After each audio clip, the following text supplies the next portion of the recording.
En connaissant le jour, l'heure et l'endroit précis de la naissance d'un individu, il est possible d'élaborer son thème astral. Quel est cet outil fondamental sur lequel repose la pratique de l'astrologie? Qui est en mesure de le dresser? Voici les réponses à vos questions. Tout être humain est unique, et tout être humain possède un thème astral bien à lui. Cet outil, incontournable en astrologie, permet de connaître la photographie du ciel à l'instant de la naissance d'une personne, afin de déterminer la position des astres et d'interpréter leurs influences sur sa personnalité. Ainsi il est possible d'en déduire la destinée d'un individu et l'orientation que prendra sa vie face aux événements. Mais pour envisager un thème astral, il est impératif de connaître où la personne est née mais également l'année, le jour et l'heure précise. Que voit-on sur un thème astral? Tout thème astral est constitué des 12 signes du zodiaque, correspondance avec l'emplacement du Soleil, des astres du système solaire, et de ce qu'on nomme les maisons, en d'autres termes les grands domaines qui régissent notre existence. Les astres du système solaire. Les astres du système solaire sont les 8 planètes mais également la Lune en qualité de satellite de la Terre. Que nous disent-ils?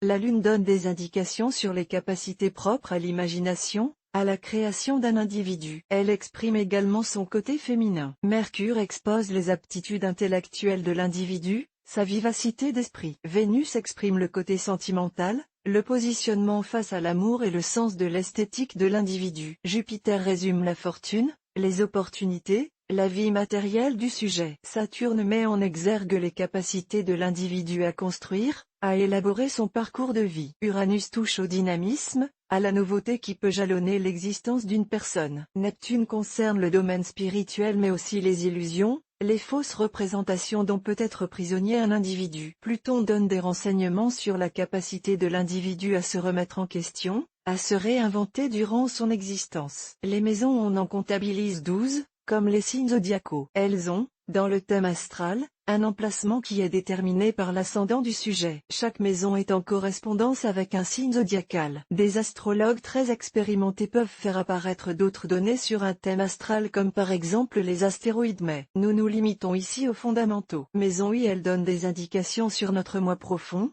sur notre rapport vital à la vie. On dit que c'est la maison du jeu. Elle correspond au signe Bélier. Maison 2 elle apporte des éléments sur le comportement de l'individu par rapport à l'argent et à la vie matérielle. Elle est reliée au signe Taureau. Maison 3 elle expose les interactions de l'individu avec son entourage mais également les capacités d'apprentissage qui le caractérisent. Son signe correspondant est le Gémeaux. Maison 4 elle donne des indications sur le positionnement de la personne par rapport à ses racines, sa famille, ses ancêtres. Elle fait écho au signe Cancer. Maison V elle fait référence au rapport que l'individu entretient avec l'amour, la créativité, les plaisirs en général. Elle correspond au signe Lion. Maison Vie elle permet d'en savoir plus sur la santé, la vie quotidienne et le comportement de l'individu au travail. Elle fait référence au signe Vierge. Maison 7 elle apporte des données importantes sur les relations concrètes que l'individu parviendra à tisser avec son entourage. Son signe correspondant est la Balance. Maison 8 elle renseigne sur la sexualité du sujet mais également sur les difficultés, les crises qu'il sera susceptible de rencontrer. Elle correspond au signe du Scorpion. Maison 9 elle touche au spirituel, à la capacité d'élévation de l'individu. Elle donne des indications sur ses voyages intérieurs mais aussi extérieurs qui jalonneront son existence. Le signe Sagittaire lui fait écho. Maison X elle fait allusion à l'ambition, à la place que le sujet peut prendre dans la société. Elle fait aussi référence à la mer. Elle est reliée au signe Capricorne. Maison Xi elle représente les projets, les actions collectives,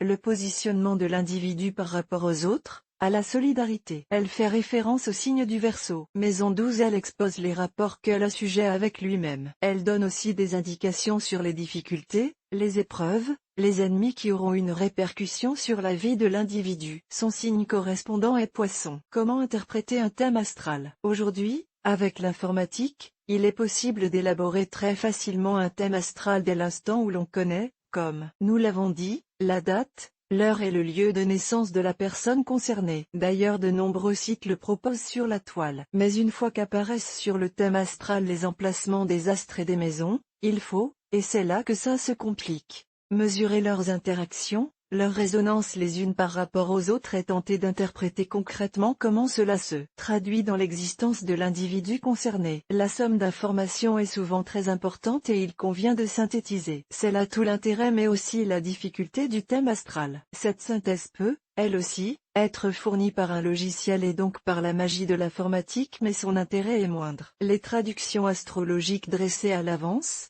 quel que soit leur nombre et leur amplitude de compréhension, ne sauraient embrasser les aspects innombrables et multiformes de la vie. Il est donc préférable de solliciter un astrologue expérimenté et fait point de chair et de sang. Au contact de ce dernier, vous pourrez exposer vos difficultés, le contexte de votre vie, entamer un dialogue constructif avec lui. De ce fait, votre thème astral sera beaucoup plus ciblé, plus vivant, plus approfondi et donc plus efficace. Peut-on faire soi-même l'interprétation d'un thème astral? Il est évidemment possible d'interpréter soi-même un thème astral mais l'exercice demande, au préalable, un long apprentissage. Il est, en effet, impératif de bien maîtriser toutes les correspondances entre les différents éléments pour ne pas se laisser emporter par une imagination qui n'aurait rien d'objectif et encore moins de prédictif. Si le sujet vous passionne, vous pouvez trouver diverses formations ou ouvrages dans le domaine. Il existe également des tutoriels assez ludiques sur YouTube.